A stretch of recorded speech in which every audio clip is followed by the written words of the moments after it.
السلام عليكم ورحمة الله وبركاته. معاكم فارس من نوعات مسابح الدكتورة. عشان ما اطولش عليكم جايب لكم قطعة صغيرة كده، مقطع صغير من مسبح أثناء تأسيسه، ونفس المسبح بعد ما تفنش.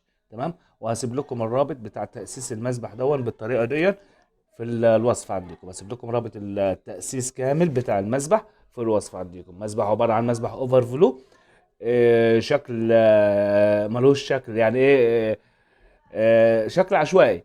لا هو مربع ولا مستطيل ولا دايره ولا كليه، لا هو واخد كذا كيرف كده. فهتشوفوا المقطع. لو عجبكم الفيديو ما تنسوناش باللايك والشير، واللي بتقولوا عليه مش عارف ايه كده، سبسكرايب دي ولا مش عارف اسمها ايه دي، اللي هو الاشتراك يعني. تمام.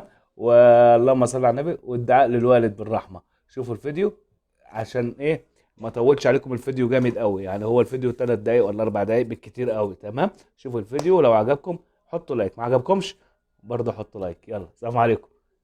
لا تنسوا الإعجاب بالفيديو والاشتراك في القناة تشجيعا لنا لنستمر بنشر المزيد إن شاء الله.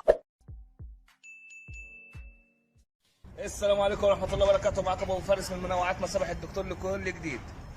عملنا مع بعض قبل كده المسبح السكيمر، النهارده نعمل لكم المسبح الأوفر فلو زي ما انتم شايفين كده. همشي معاكم خطوة خطوة، واحدة واحدة، ولا تنسوا الدعاء لوالد الله يرحمه، صدقة جارية على روح أبونا. دون هعرفكم ازاي تعملوا المسبح الأوفر فلو بمنتهى السهولة، من غير تعب، من غير أي حاجة خالص. مبدئيا في المسبح الأوفر فلو بيبقى المنسوب بتاعي ناقص 40 سم زي ما انتم شايفين كده. المسبح اتعزل، ركب حديد.